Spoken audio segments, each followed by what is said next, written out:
When you're blue and kinda lonely too, you'll find a smile will go a long, long way. Though you're down, don't sit around and frown. A little smile will go a long, long way. Never grieve, just try to make believe the sky is blue, although you know it's gray. Don't you pine, it's just a waste of time. You'll find a smile will go a long. Ron and Jed's Great Escape. This is episode 152. Can you believe that? 152. 152. We're going to talk about poo. And we're far from through. 152. Far from through. Well, that's better than when we talk about poo. But we are going to get there. There's a little jingulus, if you will. As we gear up for the holiday season, we got Frank Costanza here. We got the Festivus pole out. Got our tree of brouillons. We got Hazel. We got Hazel. And we got some reindeer here. And Schmuck. And Nana. No lights? No, I didn't plug them in. I'm asking a lot. I didn't plug them in yet. My back's been killing me. I know. So just leave it like that for anyway. Okay. You see, you've got You see who's got a little bit of a rest? Arrest. Arrest a pest. No, who's that? The independent man. Yeah, I have seen that they're working on him or cleaning him or doing something. They're taking him down to spiff him up. And this is only the second time, I believe, that this has ever happened. Where he comes down. Yeah, second time. I'm looking. You can do something. I can do something? Do something while I look for what I'm looking for. Okay, so at the beginning you said 152, and I said we're going to mention poo. Well, for a couple of reasons. And so this is our tree of brouillons. The I guess some of the worst, not really worst people in the world, but idiots, brouillons. Just some kind of dopes and dingbats and people that maybe aren't the greatest and they just do stupid things. So, okay, John Kerry farted on the global stage. Now, it's not the first time a big political figure has farted. Didn't Joe Biden fart in front of somebody? He did, the Queen. And how was it? Was it described? It was long and loud, and something along the lines of it never ended. Never ended. It never ended. That's what Camilla said. So what did Horseface about the fart? What did Horseface Kerry do? So he's giving a speech to a group of climate influencers and high-ranking Dubai climate people, and he's on the world stage, and all of a sudden he rips one. I guess he was sitting there, and it just... He broke wind. I don't know how that happened. My parents always used to say that when I was young. So, broke wind. Broke wind. And then finally it evolved into farting. But anyway. Yeah, so I just want to... So I think I'm going to make the command decision that he will be atop of our tree this year. We've had a few... Well, Santos is a close... Santos? Oh, well, that's true. He's got to be on the tree. I was going to say that is a really... You know what? I think Santos... Because somebody did send a couple ideas in. Okay. Santos was one. We had another one. It was Tlaib, that Tlaib congresswoman. Oh, yeah. She has to make the tree. Okay. You know. So next episode, when it drops, you'll have some faces we have adorning to have our some tree. Faces. I'll get some on there for you. And if you'd like to contribute a name, and we'll find the face, just send it to our Facebook page, which is Ron and Jen's Great Escape on Facebook. Thanks to our sponsors, O'Hara Senior Care Services and Brenda Lee O'Hara. If you need help with an elderly loved one who needs, they want to stay in their home, they need some help with doing so, you can reach her at 401-345-1811 or online at oharaseniorcare.com. Also Greg's, and let you know what they're up to in the holidays for their 4 great locations in Operation Stand Down, Rhode Island. And they're in the news, too. They are. And Jen will share that with you. You can reach them at osdri.org. All right. Very good. Okay. Independent man. He's at ground level for the first time in almost 50 years. Oh, my goodness. Yep. For the second time in Rhode Island's history, the 11-foot statue was removed by crane this week from the top of the State House. Now, where are they going to put him? I don't know where he's going to go for a while. Independent Man was last removed back in 1975. He's going to get stolen. It was supposed to be taken down before Thanksgiving, but the state pushed it into early December. So no Independent Man atop the State House. He's 500 pounds. 100 pounds less than my 600-pound life. Is he really? He's 500 pounds? Yeah, it says it right in the story. That's rather big. Yeah. Well, have you ever seen my 600-pound life? When that thing comes on, and I love that show. I got to change it right away. Really? It's just so offensive. I don't know. It is? It's like, eat a salad, will you? Well, I think what's so fascinating to me about this show is that the human body sustains itself even with all of that weight and all the problems. So, I mean, granted, these poor people are on death's door, but they're still alive, and they have these lymphodemas, these huge growths the size of my body on their thighs and on their butts and their. But you know what? I really also it's like a car wreck. Besides a concept like freaks, there's a lot of hope in their stories. I mean, a lot of people. I mean, you got to give people credit for sticking with it and not having anybody to hold their hand. They just want to be well. And there's a lot of success stories. I guess. So anyway, John Kerry's not one, so he farted. So but we're going to put him on the tree. Yeah, anyway. He's on the tree. Maybe you're right. He's not the topper. But I think Santos has got to be. It's tough to beat. Santos, the tree of brouillons. Well, and I also mentioned the pooping thing because do you have that story? I don't know if you were going to talk about today. The guy who he had a fly in his butt. He went to the doctor for he went for a colonoscopy. He did the prep for the colonoscopy. It's a true story, everybody. Now, if you've never had a colonoscopy yet, which you should be doing that at least once every 5 years when you reach the age of 50. But I'm going to have to ad lib this thing. It was in where was it? Utah. It was in Utah, and the guy went through the process, the prep for colonoscopy, which is just dreadful. It's one of the worst things in the entire world. It really is. It's much worse than the actual procedure of the colonoscopy because they clean you out. Is. And boy, do they ever clean you out. You got nothing solid. You got nothing solid in your intestines or in your tummy. But apparently, this guy, he went through the procedure, and they found a housefly, an intact housefly. Yeah. So the housefly didn't get flushed out, and 2, that's so gross. Apparently, good job. Apparently, it wasn't digested either. So strange. It crawled in there somehow. Strange. Isn't that so wrong? You brought up, and we're going to talk about this. That's not right. I know. We're going to tell you how did that get in there in the first place? How did it get in there? That's an exit, not an entrance. Unbelievable. I mean, the doors are locked shut. Like you said, it's a one-way. It's a one-way. It's life's one way. Not for that fly. One way. By the way, and I mentioned this the other day to you. But I want to mention again. Ladies, can you answer this question for me? This is a question for my lady friends out in the audience. Can somebody please tell me why you start out wearing really teeny tiny underwear when you're young, and by the time you're 55 and up, it seems as Hazel has joined the show.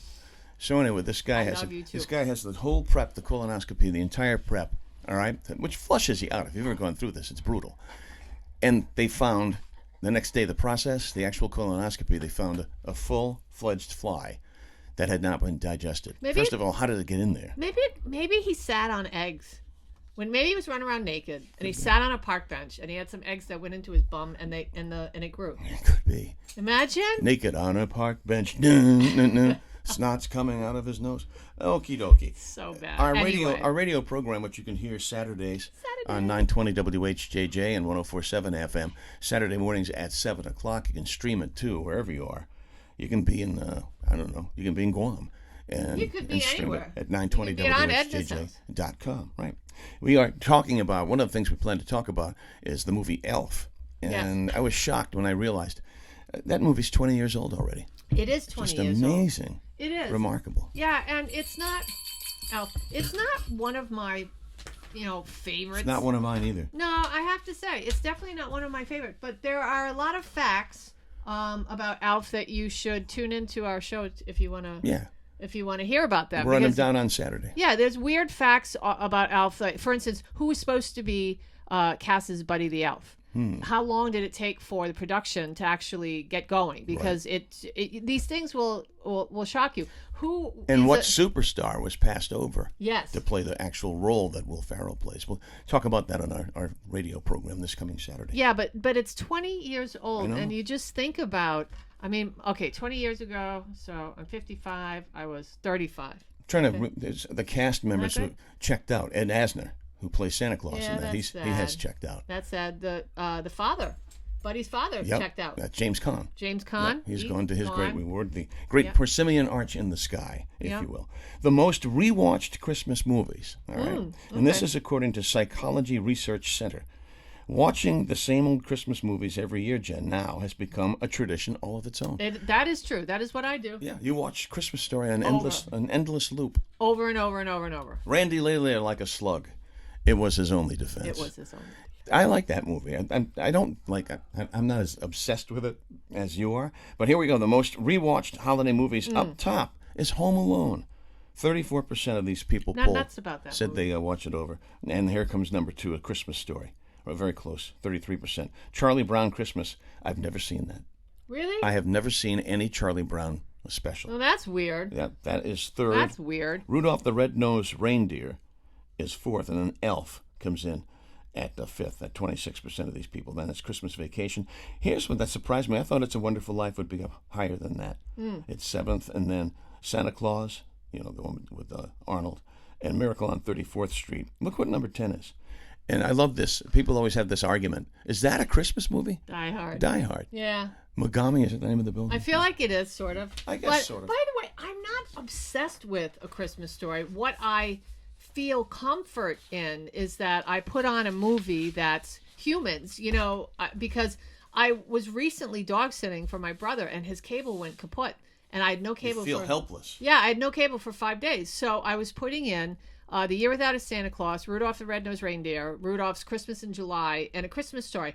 And I got really tired of non-human shows. Oh, those claymation things. Yeah, so those things give me the creeps. I don't like them. Oh, I love them. I do love them. And Nestor, the long-eared donkey. I watched that too. But I mean, Christmas Story. It's simple.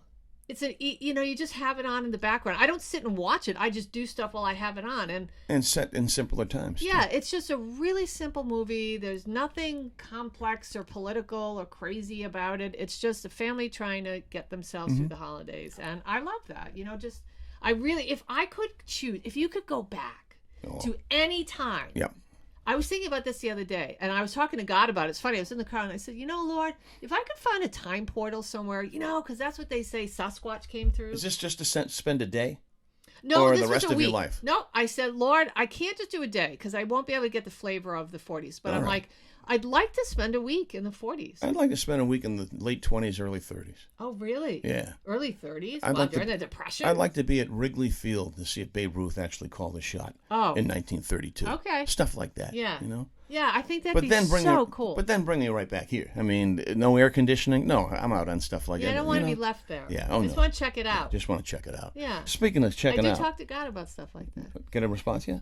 Not yet. And did you drink your Ovaltine after you watched Christmas Story? I didn't, but I did have my crazy detox green drink this morning. That stuff. It tastes like dirt. Speaking of colonoscopies. It's supposed to be good for you. Speaking of colonoscopies, that stuff makes you go. Well, go right to Greg's, too, and give the gift. Give the gift of Greg's this holiday season. If you're looking for the perfect gift, how about a Greg's gift card? You can grab those gift cards at a Greg's near you. You can also go online at gregsusa.com.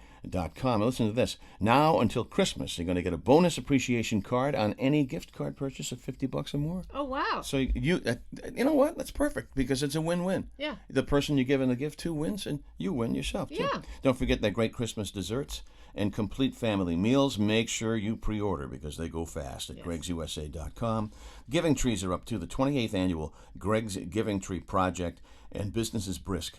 Trees are decorated with tags that will tell you how you can help out and how you can obtain gifts for kids, for senior citizens, and others who need your help this holiday season. And also, Greg's is your headquarters for holiday parties, too. Perfect spot to have a holiday party because they have rooms where you can gather together. So check it out, gregsusa.com. And also, O'Hara Senior Care Services, Brenda Lee O'Hara, treat your elderly loved ones like they treat their own, all right? Because it's a big family. And if you need help with mom, dad, or any other relative who wants to stay at their home and maintain their dignity and their independence, get in touch with Brenda Lee O'Hara at 401-345-1811. And let me just say something about that. Not only do they do those types of things, some people just want companionship. Yes, exactly. They're widows and widowers, and they're lonely, and the family's busy. They have, grandchildren, the kids are living their life, and they just go and visit. Mm-hmm. I mean, that's awesome. I used to do that, and it's really so important for people to have that break it up of their day. Yep. They get up, they have their routine, and then they know somebody's coming. Absolutely. And then that's it. So it's as simple as that. So it could be a little intense or not, but they just do terrific work, and we love Brenda Lee. Also, Operation Stand Down Rhode Island, who really helped you get back on your hooves, right back on your feet. Yes. At osdri.org. Yes. And you can reach out to them, and they do such great work. Well, they do. And actually, I just want to make mention, they have a new homeless shelter for female vets. And, when I was really struggling, and a lot of people know stuff about me. They've heard stuff maybe back in the day, but I was really struggling with some trauma that I went through in the military. And as a result, my drinking changed and it was heavy and severe. And I lost everything as a result. And, Operation Stand Down, when I had nowhere left to turn, I turned to them because everybody had it with me. And I had been through every program. I didn't know that I had PTSD. And they said, listen, we're going to help you and we're going to put you in touch with the right people. They put me in one of their homeless shelters. At the time, it was a Holly Charette house. And now they have another. They opened up a new shelter in Woonsocket in an old house, right down from where I lived on South Main Street, at the very end of South Main Street. Down the road a pass, as Salty says. Yeah, and I can't even tell you how these people have changed my life.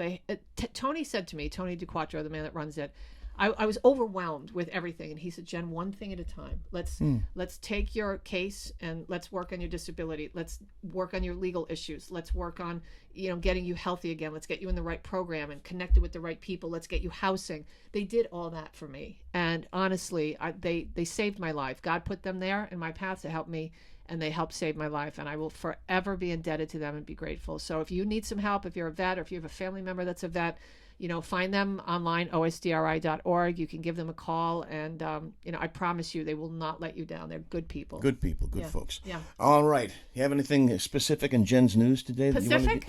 Anything specific? I do. That you wanted to get into? Yeah, I do. So I wanted to make mention of this young kid, because a lot of all these shows, these paranormal shows on TV, and a haunting this and by the way, the Conjuring house caught on fire. I saw that. You see that? I don't know how badly. I didn't really. I skipped over it, but it said the Conjuring house was on fire, and I thought, maybe a ghost lit it. Is it gone? I don't know. But there's all these crazy paranormal shows. So this kid, Bobby Horton, he has a following, and he's already following in his family's footsteps. He is living in the UK. He's one of these paranormal chaser.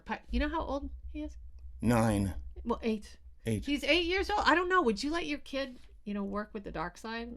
I don't think so. I think I'd. That's spooky. Be like, yeah, go. That's spooky. Here's a slingshot and a baseball bat. Go do that. Don't fight. Go dig a hole. Play with a box. Wait. But you're 8 years old. Check this. He uses a smartphone app to talk to ghosts. There is a smartphone app you can use to talk to ghosts. No, he says he's spoken to his late grandfather. No, kid. It's a spirit talker app. Kid, so go away, kid. If I wouldn't mess with that stuff, I'm just saying you don't know who's going to answer the phone. His stepfather, Charlie, claims that Bobby has not done a full investigation just yet. If we are out with him at the pub, he will want to put a ghost box on and check out the pub. Oh, my God. Yeah, so this kid is being, That's eerie. Yeah, That's a creepy kid. He's being groomed to be a ghost chaser. That's like the Sixth Sense kid. Yeah. Creepy. Yeah, and how about this one? See dead people. Yeah, a former American diplomat has been accused of secretly serving as a Cuban spy. He was busted in Miami, but that's not the story. I'm sure everybody knows that. Really? In Florida? Cubans? Yeah, here's what the story is. He was bawling. When he was taken to he was like, I don't want to go to jail. He was sobbing. You'll get me being dragged away. How you going to keep yourself intact? Well, no. All right. No. I mean, I don't know how those people, those Christie people, do you know that they have the show that the mom and dad that went to jail for tax evasion? Oh, yeah. Right? I don't know how they're doing that. Knows best. So-and-so. Or is it Christie knows best? Yeah, I've been in, what do you call it, when they take you away for personal... jail? No, it's not jail. No, I've been thrown into the Hooskow. Yeah, but it's just until you sober up. Yeah. And then they let you go home. And that was terrible. I don't know how these people, that was in my formative, I don't know how these people spend years and years in prison. Me either. That is terrible. Especially if you're Derek Chauvin. Yeah. Oh my gosh, that guy. 22 times he was stabbed. Yeah. 22 times. Yeah, when you put a police officer, you put a cop into the general population, guess what's going to happen? Yeah. Stuff like that. I have one more thing to say. All righty, go. Next time you're eating a salad, yep, you might want to just check it out real good. Count your digits. I don't know. A Connecticut woman has filed a lawsuit against a restaurant called Chopped. I've never heard it. Well, that's a show on the Food Network. Chopped. Really? Yeah. Chopped restaurant chain after allegedly finding a severed finger in her salad. Allison Kuzi says she was planning to enjoy some roughage at the Mount Kisco location. That's rough. Last spring, where the restaurant manager reportedly cut off a portion of her left index finger by accident while dicing salad leaves. Good protein. After the accident, the manager reported, hey, what is that stuff called? Hey. Soylent Green. Yes. I don't know. Hey. You ruined the movie. After the accident, I did. The manager reportedly went to the hospital, but the finger snippet left behind managed to stay in the arugula where gross. it fell originally. Gross. She didn't realize she was dining on veggies with a side of human fingers until she was physically chewing on it. It was in her mouth. Does it say which digit it was? Was it the little pinky finger? Or was it just this finger? Well, when you're chopping, or was it that? It was probably this one. Was it the old fudge finger? Oh, I don't know. Anyway, fudge. she said since she suffered shock, panic attacks, migraines, cognitive impairment, nausea, dizziness, and neck and shoulder pain. She's got to call the heavy hitter. Yeah, she has a lawsuit now. Call the heavy hitter. She wants money. That is so disgusting. He's the one for you. I'm just saying. How about this? And we'll wrap it with this. Yeah. Are you did you like game shows? Are you a big game show fan? Yeah, I did. I liked Joker's Wild back in the day. Joker. Yeah, I loved Joker's Wild with the wheel, and then Password and Concentration. I used to watch that with Pepe and Aunt Marion. And Aunt Jeanette. I'd go to their house and with her big bras hanging in the back. Again, women's undergarments get huge when we get older. My Aunt Jeanette had some of the biggest bras I've ever seen. Monstrous bras. And the biggest panties I've ever seen. Was she a big woman? She wasn't, but they were hanging from the shower, and I remember they were like this big, her underwear. My underwear is about half that size now, but why is it so rectangular and wide? My underwear is huge. Our bodies tend to change as why are my panties grow a little bit older. I don't know. Fans of the 70s era game shows will remember Richard Dawson, God rest, the original host of Family Feud. In addition to being the quintessential game show host, Dawson was also famous for giving all of his female contestants a smooch. Remember that? Yeah, that was gross. A smooch. Smack dab on the lips. On the lips. Yeah. Ugh.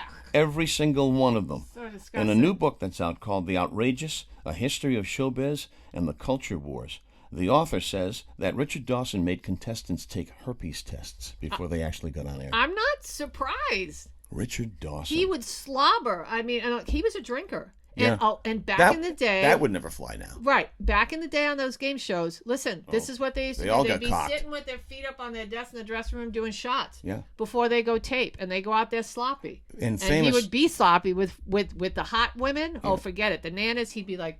all over them. But the good-looking ones, he'd be like, give your Aunt Bunny a kiss. The one game show that is notorious for drinking between tapings was the Hollywood Squares. What about Match Game? Match Game, yeah. When they came back with the new Match Game, Alec Baldwin, of course, since the whole thing with Rust, forget about that. But Fannie Flagg. Yeah, Fannie Flagg was still with us, by the way. Brett Summers. Mao, dead. I saw her at a Charles funeral. Nelson Riley. She was drinking. She was drinking martinis. Charles Nelson Riley. Yeah. But the new Match Game that they just had on recently, it's pretty cool. It's a little risque. But anyway, that's what we have to say about Richard Dawson. So that's about it for today's podcast. That's it. That's You know fine. why? Because it's Jingulus Mingulus, right? And it's I gotta go shopping. It's time for everybody to go shopping. Here's Frank. Frank Costanza's got the pole out from under the crawl big space. pole. There are no decorations on that, because he finds tinsel distracting. Yes. So listen, be good to each other. Take a deep breath. I know it's crazy. It's going to get. This is the beginning. The beginning. I love it. Of how crazy shopping. We is love going to candy. get. Send us candy to the radio station. No, don't do that. You can't do that. Why? Because it's not. Oxford Street, WHJJ. Hey, JJ. All right, have a good week. Don't forget to follow our radio show Saturday 7 o'clock on News Radio 920 WHJJ. And on Oxford Street. Yep, and we also write for rinewstoday.com, and that drops every Wednesday. And check us out on Facebook, Ron and Jen's Great Escape on Facebook. Have a good week.